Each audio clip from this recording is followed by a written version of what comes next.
Hi everybody, welcome back to Jaffa Cooks, and today I'll be making a classic favourite in my house for my son, crispy fried chicken. Now before we start, if you haven't subscribed to my channel, please do so. Give me a thumbs up, click on the bell icon for the latest updates. If you need any more information about this recipe or any subsequent recipes, look in the description below. Share and like with your friends. Right, so before we start the chicken, one of the things that a lot of people ask is, when we fry our chicken, it just doesn't come out either fully cooked or it's still raw, it's not moist enough. So today I'm going to tell you the basic secret ingredients behind a nice crispy fried chicken, and that's buttermilk. Now you may have some at home. I don't have any, so I'm going to show you how to make buttermilk from scratch. For this recipe I'm using around about 1.5 kilos of chicken.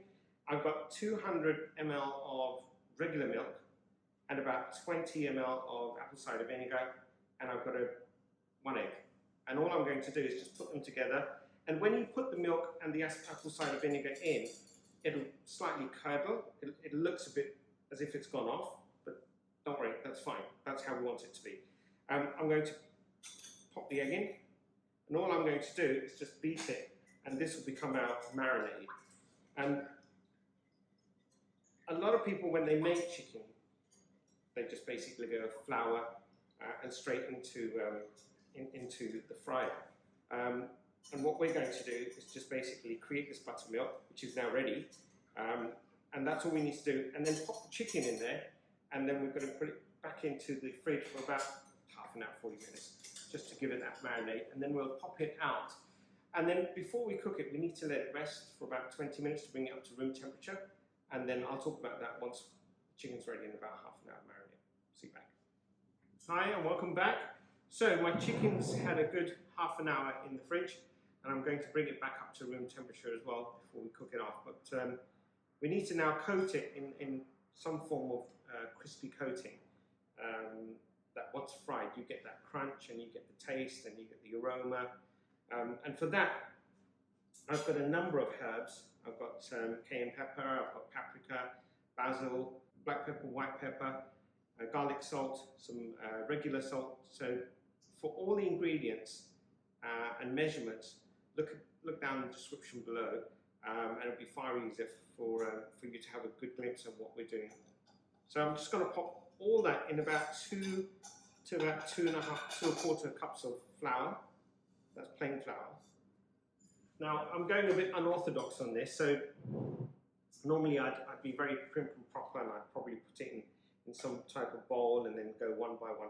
But I'm going to go rustic on this. So what I'm going to do is I've mixed my dry ingredients. I'm going to take 3 to 4 pieces of chicken, and then I'm going to pop them into the coating, close the lid, and give it a good shake, and let's see what it turns out to be.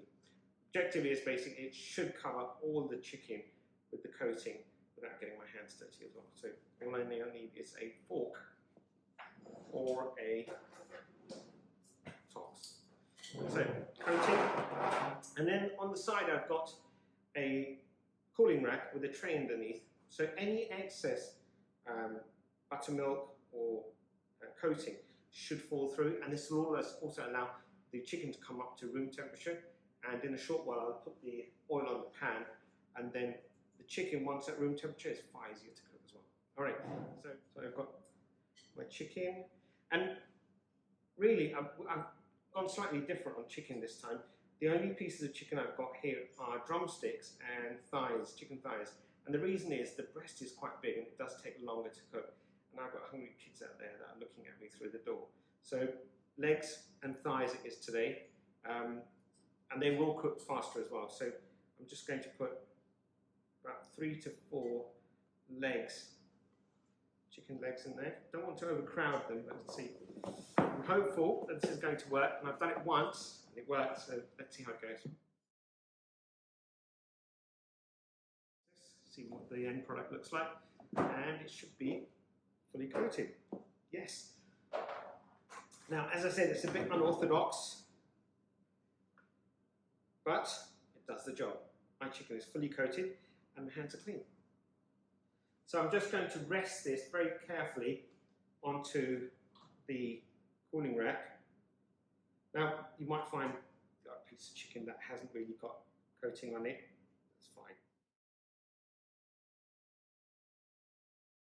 So don't worry about the mess, it's all fun and games.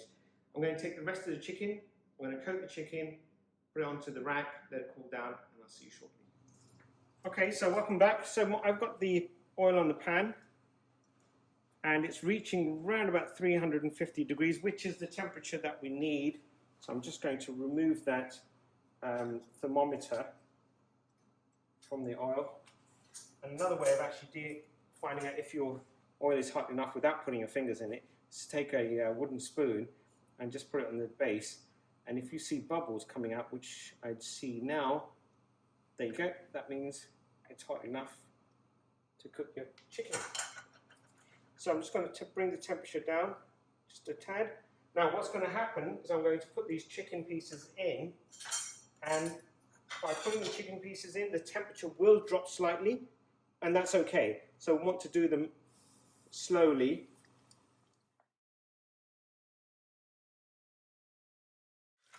And then I'm just going to turn the temperature to medium. Just keep an eye on the temperature of the oil, around about, again, 350 degrees Fahrenheit is the optimum. The more you touch the chicken, the more the coating is going to come off. So I'm going to leave the chicken now for about 10 minutes, and as the sides become more goldeny, that's the time when you can really turn the chicken over. So I'm going to leave it for now, and I'll come back in about 10 minutes. Okay, so I'm just in about 4 minutes. I'm just going to have a quick peek at one. Yep, it's turning out to be golden. So you could, if you haven't got, or they're not floating in oil, you could at this point in time just turn them over carefully. And I'm just going to take one out just to show you what the coating should look like. So that's what it should, and it's holding the coating. So I'm just going to leave it in there for a bit longer so it should cook off. Okay, my chicken looks done, and they are really looking nice. So again, I'm just going to transfer them over to the cooling rack.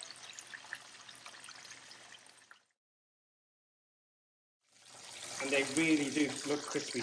I mean, the coating's held very well. Okay, so I'll do the rest of the batch and I'll show you the end product in a few more minutes.